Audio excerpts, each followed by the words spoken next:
The summer heat in Valdosta, Georgia, was unbearable in August of 1985, the kind of heat that made the asphalt shimmer like water and turned car interiors into ovens. Spanish moss hung heavy from the live oak trees lining Patterson Street, barely moving in the thick, humid air. It was the type of southern summer where even the cicadas seemed to buzz more slowly, as if the heat had drained their energy too. On the morning of August 14th, just after dawn broke over the flat Georgia landscape, a jogger named Patricia Hensley made a discovery that would haunt Valdosta for nearly 4 decades. Running her usual route through Drexel Park, she noticed something unusual near the old gazebo, partially hidden beneath a pile of fallen magnolia branches. At first, she thought it might be a mannequin, some teenage prank left behind from the night before. But as she moved closer, her heart began to pound with a rhythm that had nothing to do with her morning exercise. What Patricia found that morning would become one of the most perplexing mysteries in Lowndes County history. A young woman, later identified as 23-year-old Melissa Thornton, had been found in a condition that suggested she had been there for several hours. The scene was pristine in its horror, almost too clean, too organized. There was no blood, no signs of struggle in the immediate area, nothing that would typically indicate violence. It was as if someone had carefully arranged everything, then simply walked away. Melissa Thornton had moved to Valdosta just 6 months earlier from Columbus, Georgia. She worked as a bank teller at First National on Ashley Street, and her co-workers described her as quiet, dependable, and unremarkably pleasant. She lived alone in a small apartment on Northside Drive, kept to herself mostly, and had no known enemies. Her life seemed ordinary, predictable even, which made what happened to her all the more baffling. Detective Raymond Caldwell was assigned to the case. He was a veteran of the Valdosta Police Department, 47 years old, with a weathered face that spoke of too many sleepless nights and too many cases that ended with more questions than answers. But even Raymond, who had seen his share of darkness in this quiet southern town, felt something different about this case from the very beginning. There was something methodical about it, something that suggested careful planning rather than passion or rage. The initial investigation revealed peculiar details. Melissa had last been seen alive at approximately 9:30 the previous evening, leaving the Piggly Wiggly grocery store on North Ashley Street. A clerk named Donald Fraser remembered her because she had purchased only 3 items: a bottle of ginger ale, a package of crackers, and a single greeting card. Donald recalled that she had seemed distracted, perhaps a bit nervous, but nothing that raised any red flags at the time. Her car, a powder blue 1982 Honda Accord, was found in the parking lot of the grocery store, locked with her groceries still sitting on the front seat. The ginger ale had gone warm in the August heat. The greeting card was still in its paper bag. It was addressed to someone named Jay, but the envelope was blank otherwise, giving investigators no clues as to the intended recipient. Here was the first real mystery. How did Melissa get from the grocery store parking lot to Drexel Park, nearly 2 miles away? There were no witnesses who saw her walking. No cab companies had any record of picking her up. Her friends and family insisted she would never get into a car with a stranger. The August night had been clear with a nearly full moon, yet somehow Melissa had traveled those 2 miles without anyone noticing. Detective Caldwell interviewed everyone who knew Melissa. Her supervisor at the bank, Harriet Connolly, described her as a model employee who never missed a day of work. Her neighbor in the adjacent apartment, an elderly woman named Gladys Porter, said she rarely heard any noise from Melissa's unit. No visitors, no parties, just the occasional sound of her television in the evenings. But then Gladys mentioned something that caught Raymond's attention. About a week before the incident, she had seen a man sitting in a dark sedan outside their apartment building. He was there for several hours, just sitting, watching. Gladys had thought about calling the police, but convinced herself she was being paranoid. The man was well-dressed, she recalled, wearing a tie even in the oppressive heat. When Gladys went out to check her mailbox, the man had driven away quickly. She never saw the license plate. This detail opened a new avenue of investigation. Who was this man? Was he watching Melissa specifically, or was it just a coincidence? Detective Caldwell put out a bulletin asking for anyone who might have seen a dark sedan near Northside Drive in early August to come forward. The response was overwhelming, but ultimately unhelpful. In a town like Valdosta in 1985, dark sedans were were as common as kudzu vines. The autopsy revealed more mysteries than it solved. The medical examiner, Dr. Howard Brennan, found no signs of typical violence, no defensive wounds, no bruising consistent with a struggle, but there was something in Melissa's system, a substance that Dr. Brennan initially couldn't identify. It wasn't any of the common substances one might expect. The toxicology report would take weeks to complete, and even then, the results would only deepen the puzzle. While waiting for the toxicology results, Detective Caldwell dug into Melissa's background. She had grown up in Columbus, Georgia, in a middle-class family. Her father, Richard Thornton, worked for the railroad. Her mother, Susan, was a school teacher. Melissa had one brother, Andrew, who was serving in the Navy and stationed in San Diego. Everything about her background seemed normal, unremarkable. But then Raymond found something interesting in Melissa's apartment. Hidden in a shoebox at the back of her closet was a collection of letters, all from the same person, signed only with the initial J. The letters were romantic in nature, passionate even, but they had an undercurrent of possessiveness that made Raymond uneasy. The most recent letter, dated just 2 days before Melissa's passing, spoke of how they would soon be together forever, how nothing could keep them apart. The handwriting was distinctive, elegant, but with an aggressive slant to it. Raymond had the letters analyzed, but in 1985, handwriting analysis was more art than science. The expert could only confirm that the writer was likely male, educated, and possibly left-handed. Here was a new mystery. Who was Jay? Melissa's family claimed to know nothing about any romantic involvement. Her co-workers at the bank said she never mentioned dating anyone. Her phone records showed no unusual patterns, no repeated calls to any particular number that might indicate a relationship. The toxicology report came back in early September, and it added another layer to the puzzle. The substance in Melissa's system was identified as a rare sedative, something not commonly prescribed in the United States at that time. It was the type of medication that would have to be specially ordered, likely from overseas. The dosage in her system was significant, but not lethal. It would have left her conscious, but compliant, unable to resist, but aware of what was happening to her. The thought made Raymond's stomach turn. This discovery shifted the investigation dramatically. Someone had deliberately administered this substance to Melissa. Someone with knowledge of pharmaceuticals, someone with access to unusual medications. Raymond began looking at pharmacists, doctors, anyone in the medical field who might have the means to obtain such a drug. But the trail went cold. Every pharmacist in Valdosta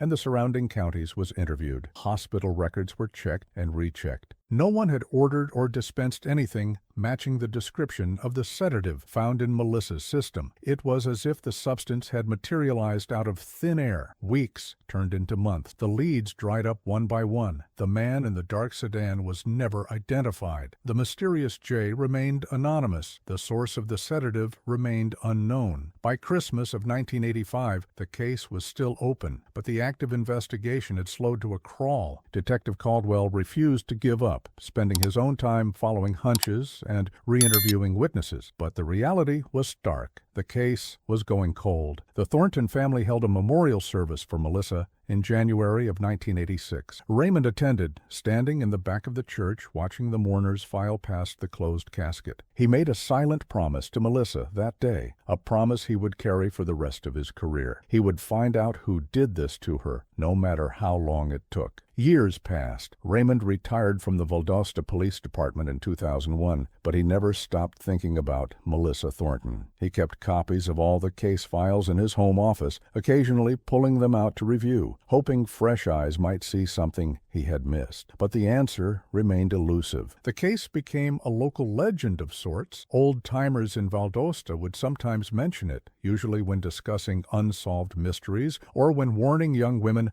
about the dangers of going out alone at night. Melissa's name became synonymous with unresolved tragedy, a cautionary tale whispered in the humid Georgia nights. But here's where the story takes an unexpected turn, where the mystery that had lain dormant for decades suddenly roared back to life. In 2019, the Valdosta Police Department received a grant to digitize old case files and enter unsolved cases into new DNA databases that hadn't existed In 1985, a young detective named Sarah Whitmore, who had joined the department just 3 years earlier, was assigned to review cold cases. When she came across the Melissa Thornton file, she was immediately struck by the peculiarities of the case. Sarah was part of a new generation of law enforcement, trained in modern investigative techniques and familiar with advanced forensic methods. She noticed something that the original investigators couldn't have known to look for in 1985. The greeting card that Melissa had purchased, the one addressed to Jay, had been carefully preserved in evidence. Sarah decided to test it for DNA. The results came back in early 2020, just as the world was beginning to grapple with a different kind of crisis. There was DNA on the envelope flap where someone had licked it to seal it, but the DNA didn't match Melissa's. It belonged to someone else, someone whose genetic profile was now in the national database. The match that came back shocked Sarah. The DNA belonged to a man named Jonathan Fairfield, a 72-year-old retired pharmaceutical sales representative living in Savannah, Georgia. Sarah's hands trembled as she read the report. Jonathan Fairfield, J. Could it be that simple? Had the answer been hiding in plain sight all along? But here was the twist that would make the case even more complex. Jonathan Fairfield wasn't just any pharmaceutical sales representative. In 1985, he had worked for a company that specialized in importing rare medications from Europe and Asia. He would have had access to exactly the type of sedative found in Melissa's system. The pieces were starting to fit together, but the picture they formed was disturbing. Sarah contacted Raymond Caldwell, who was now 79 years old but still sharp as a tack. When she told him about the DNA match, there was a long silence on the phone. Then Raymond said something that surprised her. He remembered Jonathan Fairfield. During the original investigation, Raymond had interviewed a pharmaceutical sales representative who had called on the Valdosta hospital. The man's name had been in his notes, but there had been no reason to focus on him at the time. He had an alibi for the night of August 13th. He claimed to have been in Atlanta on business. His wife had confirmed it. There was no apparent connection to Melissa, but now, 35 years later, armed with DNA evidence and modern investigative tools, Sarah began to dig deeper into Jonathan Fairfield's background. What she found was a pattern of behavior that had gone unnoticed in 1985. Jonathan had moved to Georgia in 1983, transferring from his company's Ohio office. Before that, he had lived in 3 other states over a 10-year period. Sarah began reaching out to police departments in those states, asking about unsolved cases involving young women between 1973 and 1983. The responses were chilling. In Cincinnati in 1975, a young woman named Rebecca Chen had been found in similar circumstances. No signs of struggle, a rare sedative in her system, and a mysterious letter signed with the initial J. In Phoenix in 1979, another young woman, Linda Kowalski, same pattern. In Charlotte in 1981, a third woman, Patricia Donovan, all unsolved, all forgotten, all bearing the same signature elements. Here was a new, horrifying mystery. Was Jonathan Fairfield a serial predator who had been operating undetected for decades? The pattern suggested careful planning, patience, and a willingness to move when the heat got too close. Each time, he had stayed in a location just long enough to identify a target, execute his plan, and then transfer to a new city before investigators could connect the dots. Sarah built her case meticulously. She obtained warrants for Jonathan Fairfield's phone records, financial records, and travel history. She discovered that in August of 1985, despite his claim of being in Atlanta, his credit card had been used to purchase gas in Valdosta on the morning of August 14th. His alibi, which had seemed solid in 1985, was actually a lie, corroborated by his wife, who had since passed away in 2003. But Sarah needed more than circumstantial evidence and a 35-year-old DNA match. She needed to understand the connection between Jonathan and Melissa. How had they met? Why had he targeted her specifically? The answer came from an unlikely source. While going through Melissa's employment records from the bank, Sarah found a detail that had seemed insignificant in 1985. In February of that year, the bank had hosted a small reception for local business partners. Jonathan Fairfield's pharmaceutical company had been one of those partners, and he had attended the reception. There was even a photograph in the bank's archives, a group photo of attendees. In the back row, barely visible, were Jonathan Fairfield and Melissa Thornton, standing just a few feet apart. Sarah showed the photograph to Donald Fraser, the grocery store clerk who had seen Melissa On the night of August 13th, Donald, now in his 70s, looked at the photo carefully. Then his eyes widened. He remembered something he had forgotten to mention in 1985. When Melissa was checking out that night, a man had been in the store watching her from the magazine aisle. Donald had thought it odd at the time because the man seemed overdressed for a casual evening at the grocery store. He was wearing a tie. Sarah showed Donald a photo array, including a picture of Jonathan Fairfield from 1985. Donald's finger went immediately to Jonathan's photo. That was him. That was the man who had been watching Melissa in the store. The pieces were all falling into place. Jonathan had met Melissa at the bank reception. He had become obsessed with her. He had watched her, learned her routines, written her letters that became increasingly possessive. When Melissa tried to distance herself from him, evidenced by the unopened greeting card she had purchased, perhaps to return his letters or tell him to stop, Jonathan had made his move. On the night of August 13th, 1985, Jonathan had followed Melissa to the grocery store. He had likely approached her in the parking lot, perhaps claiming car trouble or offering to help her with something. With the sedative already prepared, he had somehow convinced her to ingest it, possibly in a drink he offered her. Once the drug took effect, he had driven her to Drexel Park, carried out his final act, and then arranged the scene with the same meticulous care he had shown in his other cases. In March of 2021, Detective Sarah Whitmore, accompanied by agents from the Georgia Bureau of Investigation, arrested Jonathan Fairfield at his home in Savannah. The arrest shocked the quiet neighborhood where Jonathan had lived for the past 15 years. Neighbors described him as a kind, gentle man who volunteered at his church and never caused any trouble. But that's the thing about some people. They wear masks so convincing that even those closest to them never see what lies beneath. Jonathan Fairfield refused to speak without his attorney present. In the interrogation room, he sat calmly, his hands folded on the table, his expression neutral. Sarah laid out the evidence piece by piece: the DNA on the envelope, the pattern of similar cases across multiple states, the photograph from the bank reception, the witness who placed him at the grocery store, the credit card receipt from Valdosta. For hours, Jonathan said nothing.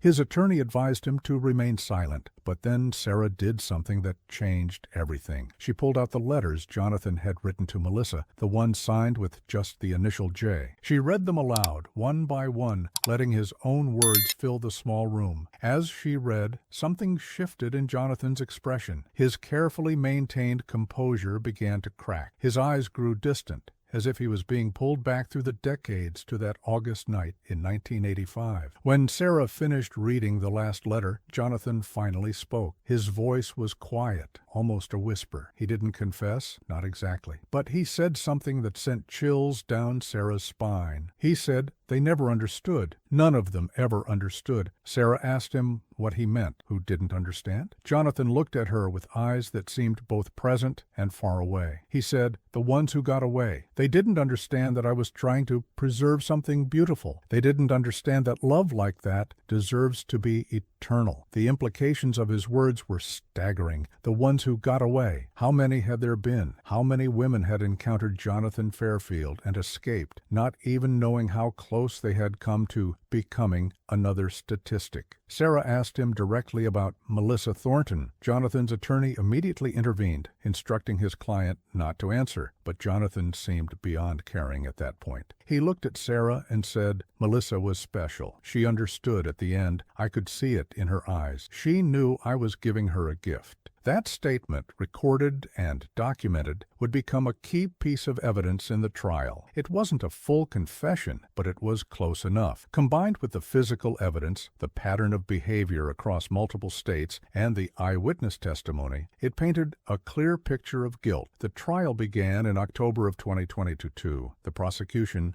laid out a case that spanned nearly 50 years and multiple states. They brought in experts who testified about the rare sedative found in Melissa's system and how Jonathan would have had access to it through his work. They presented the DNA evidence, the letters, the photographs, and the testimony of Donald Fraser. The defense attempted to argue that the DNA evidence was contaminated, that 35 years was too long to preserve evidence properly. They suggested that Jonathan's presence at the grocery store was merely coincidence. They painted him as a lonely man who had written romantic letters to a woman he admired but never acted on those feelings. But the prosecution had one more piece of evidence that demolished the defense's arguments. During the search of Jonathan's home in Savannah, investigators had found a locked filing cabinet in his basement. Inside were dozens of folders, each containing photographs, newspaper clippings, and handwritten notes about different women across different states and decades. Melissa Thornton had her own folder with photos that Jonathan had clearly taken without her knowledge. There were pictures of her leaving her apartment, shopping at the grocery store, walking through Drexel Park. But more disturbing were the folders for the other women: Rebecca Chen from Cincinnati, Linda Kowalski from Phoenix, Patricia Donovan from Charlotte, and others, at least 8 more women whose cases had never been connected before. Some of the folders contained obituaries. Others contained only photographs and notes, suggesting these were women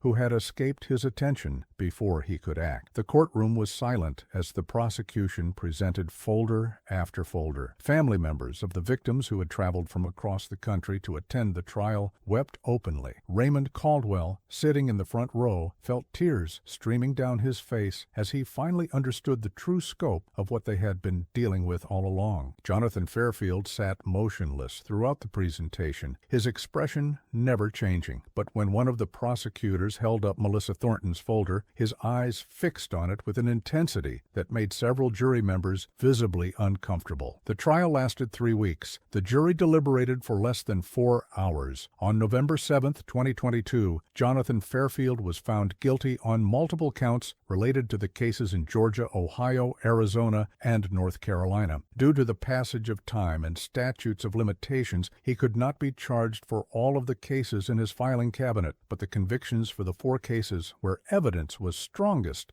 carried enough weight to ensure he would spend the rest of his life in prison. At his sentencing hearing in January of 2023, Jonathan was given the opportunity to speak. His attorney advised against it, but Jonathan insisted. He stood before the court, this 74-year-old man who had lived an entire lifetime hiding in plain sight, and he said something that chilled everyone present. He said, "I never meant to hurt anyone. I only wanted to preserve beauty before it faded. Time destroys everything beautiful. I was trying to save them from that, from growing old, from becoming ordinary, from forgetting what it felt like to be truly seen and truly loved. I gave them eternity." The judge, a woman named Margaret Chen, who had presided over countless cases in her career, looked at Jonathan with an expression of profound sadness and disgust. She told him that his twisted view of love had destroyed families, stolen futures, and left wounds that could never fully heal. She sentenced him to life in prison without the possibility of parole. But even with Jonathan Fairfield behind bars, the mystery wasn't entirely solved, because here was the final question that haunted investigators. How many others were there? The filing cabinet had contained folders for 13 women. Only 4 cases had resulted in convictions. What about the others? What about the folders that contained only photographs and notes? Were those women who escaped, or were there more victims that authorities hadn't discovered yet? Detective Sarah Whitmore made it her mission to find out. She reached out to every police department in every city where Jonathan Fairfield had lived or worked. She asked them to review their unsolved cases from those time periods, looking for any that might match the pattern. The responses came slowly, but they came. In Memphis, a case from 1977 involving a woman named Carolyn Stewart showed striking similarities.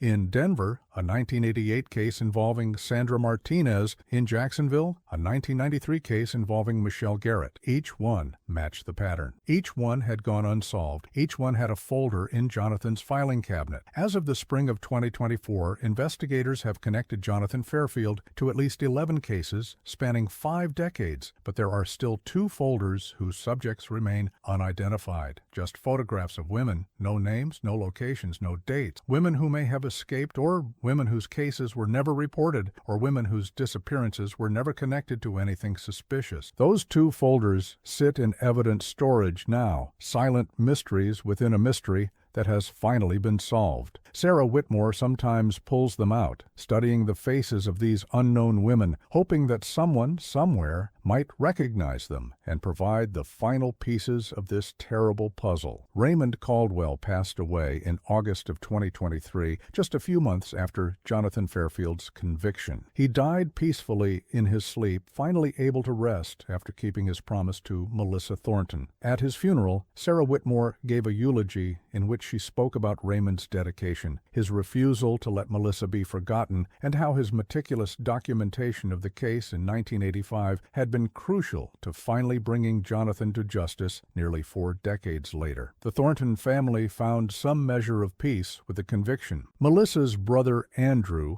now a retired Navy captain living in Florida, said in an interview that while nothing could bring his sister back, knowing that the person responsible would never hurt anyone else again provided some comfort. He spoke about how the family had lived with unanswered questions for 35 years, and how the answers, when they finally came, were both satisfying and deeply disturbing. The story of the 1985 Valdosta cold case and its eventual solution has become a case study in law enforcement circles. It demonstrates the importance of preserving evidence, the value of never giving up on unsolved cases, and the power of new technologies applied to old mysteries. But more than that, it serves as a reminder of something darker and more troubling. Jonathan Fairfield lived among people for decades, presenting himself as a normal, even admirable member of society. He had friends, colleagues, neighbors who never suspected the monster that hid behind his pleasant facade. He attended church functions, volunteered in his community, and maintained the appearance of a respectable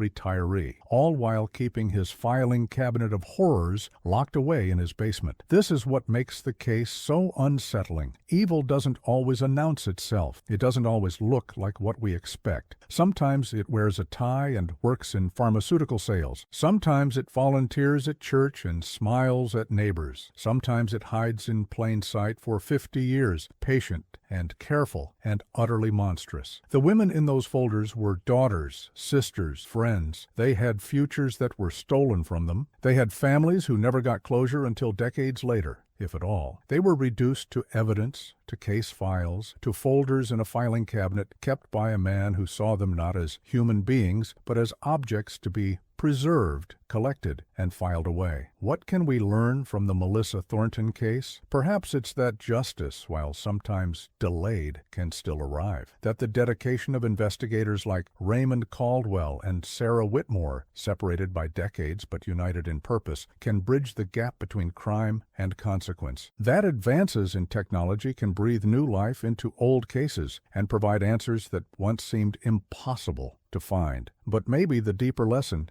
is about vigilance, about paying attention to the details that seem insignificant at the time. The man in the dark sedan that Gladys Porter saw, the overdressed man in the grocery store that Donald Fraser noticed, the romantic letters signed only with an initial. These were all pieces of a puzzle that, when finally assembled, revealed a picture of methodical predation spanning half a century. In Valdosta today, there's a small memorial in Drexel Park, not far from where Melissa Thornton was found that August morning in 1985. It's a simple stone bench with a plaque that reads, "In memory of those who were lost and those who never stopped searching for the truth." Detective Sarah Whitmore was instrumental in getting the memorial approved and installed. On the anniversary of Melissa's passing each August, members of the Thornton family and retired law enforcement officers, including many who worked the original case, gather at the bench. They share stories, remember the fallen, and reflect on how one young woman's tragedy led to the exposure of one of the most prolific predators in Georgia history.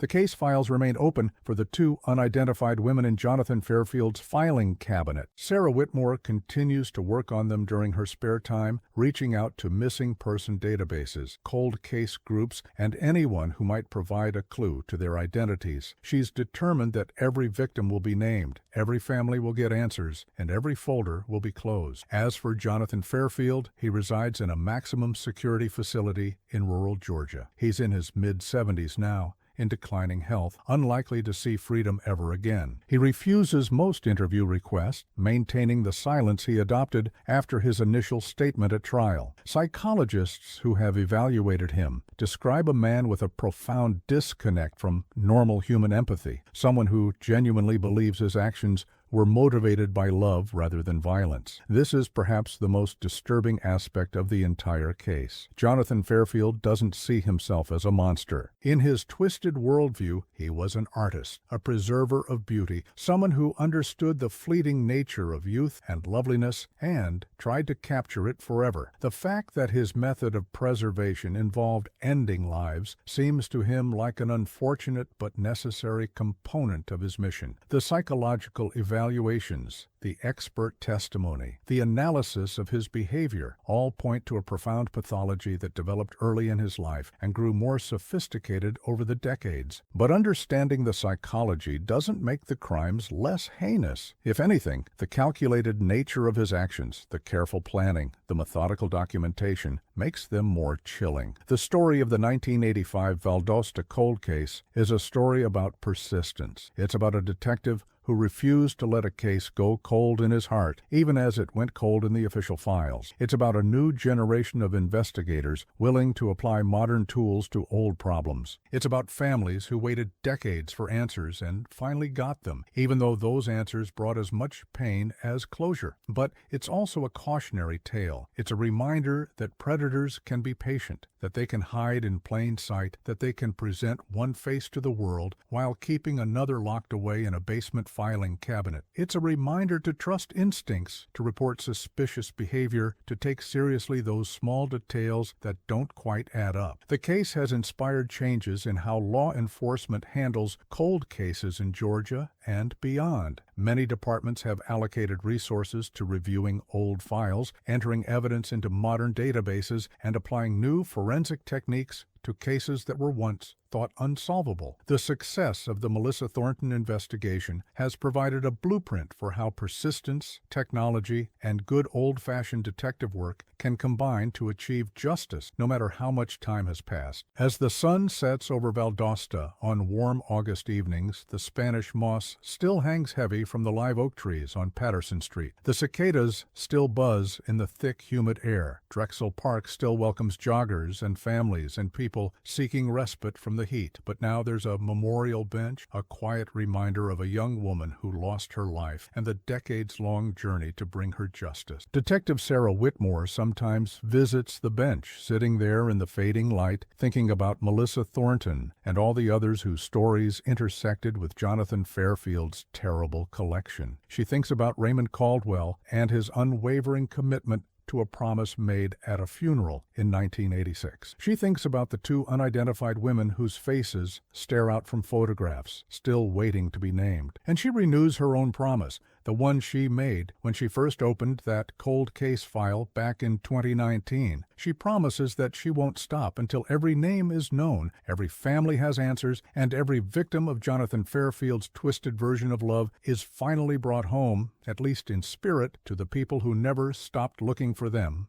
The arrest of Jonathan Fairfield shocked the community of Savannah, where he had lived quietly for 15 years. But it sent even greater shock waves through Valdosta, where the memory of that terrible August morning in 1985 had never quite faded. For nearly 4 decades, the case had been a shadow over the town, a reminder that sometimes evil triumphs and justice fails. But the conviction changed that narrative. It proved that time doesn't have to be an ally to those who do wrong. It proved that patient, dedicated work can overcome even the most carefully hidden secrets. This is the legacy of the Melissa Thornton case, not just a solved mystery, not just a criminal brought to justice, but a testament to the power of never giving up, never forgetting, and never accepting that some questions must remain unanswered. In a world where cold cases can stretch for decades, where families can spend lifetimes waiting for closure, this case stands as proof that sometimes, just sometimes, the truth does come out. The guilty are held accountable, and justice, however delayed, still means something. The final chapter of this story has not yet been written. As long as those 2 folders remain unidentified, as long as there's a possibility of more victims waiting to be discovered, the case continues. Sarah Whitmore knows this. The families of the victims know this. And perhaps in his cell in rural Georgia, Jonathan Fairfield knows this too. But what has been written is this: Melissa Thornton is no longer just an unsolved mystery, a cautionary tale whispered in the Georgia night. She is a young woman who was wronged, whose memory was honored by dedicated investigators across 2 generations, and whose case became the key to exposing